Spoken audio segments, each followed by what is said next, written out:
آسانی سے برداشت نہیں کر سکتا تو اس کے لیے زیادہ. تو یہ ایکویٹی کی بھی ایک جو ہے نا اعلیٰ مثال تھی. اور کئی واقعات آپ رضی اللہ کے دور سے ہمیں ایکویلٹی اور ایکویٹی کے ملتے ہیں. اس کے علاوہ کہتے ہیں کہ ونس اپان جو ہے نا آذربائیجان کے گورنر نے ایک ڈش بھیجا تھا جو کہ بہت ہی ڈیلیشیس تھا. جب وہ آپ کے حضور میں پیش کیا گیا تو آپ نے اس کا ایک لقمہ لیا. لقمہ لینے کے بعد جو قاصد تھا, جو کیریئر تھا جس نے وہ ڈش لایا تھا, ان سے پوچھا کہ کیا آذربائیجان میں سب لوگ یہی ڈش کھاتے ہیں؟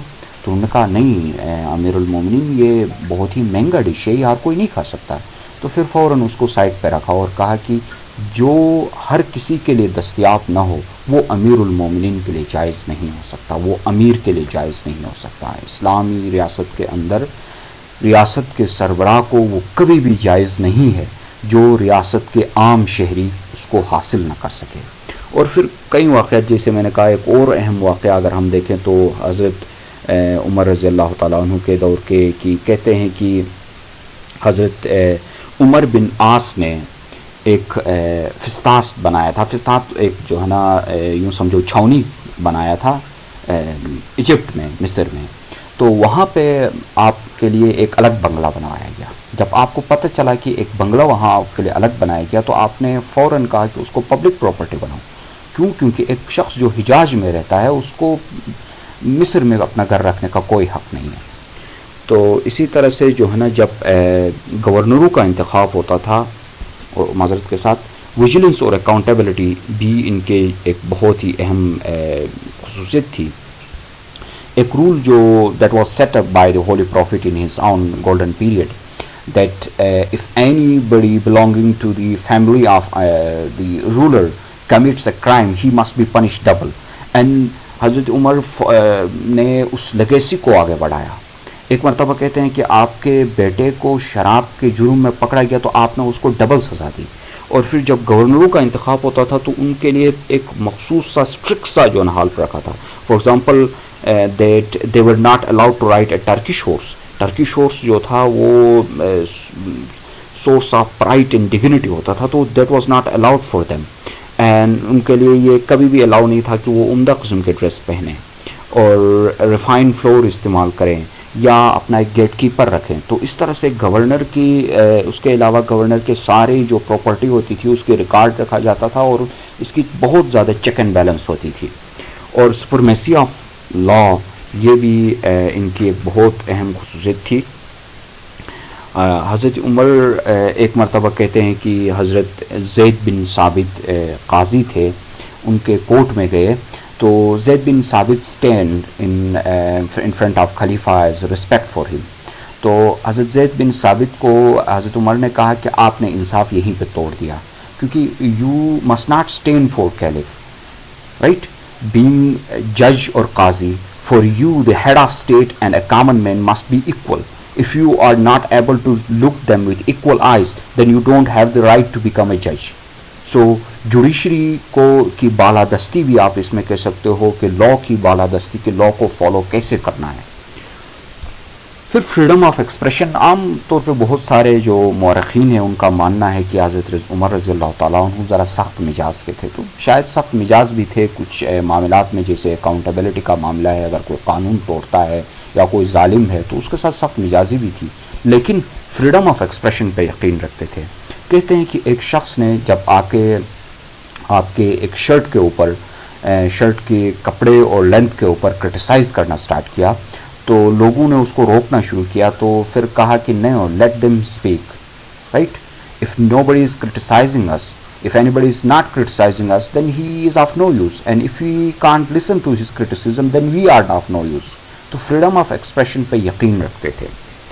پھر ڈیموکریسی کی اگر بات کریں تو یہ تو ویسٹرن فلاسفرز بھی مانتے ہیں کہ true democratic concepts holy prophet نے ہی دیے ہیں, کیونکہ the concept of democracy has been taken from the concept of consultancy, and you know that Holy Prophet was consulting everybody on each issue.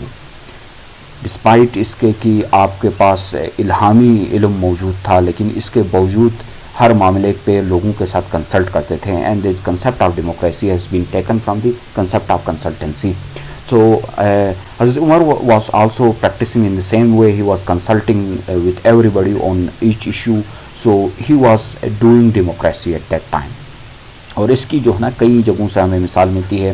Rousseau کا تو آپ سب نے سنا ہوگا, فرینچ فلاسفر, اسپیشلی جب آپ نے فرینچ ریولوشن پڑھا ہے تو اس میں بھی ان کا نام آپ نے ضرور پڑھا ہوگا. ایک ویل نون فرینچ فلاسفر جو کہ جنہوں نے سوشل کنٹریکٹ کا کنسیپٹ بھی دیا تھا. اپنے بک سوشل کنٹریکٹ کے اندر جو ہے نا ایک اسٹیٹمنٹ انہوں نے لکھا ہے جو کہ فرینچ ریولوشن کے دوران بھی بہت عام چلی ہے کہ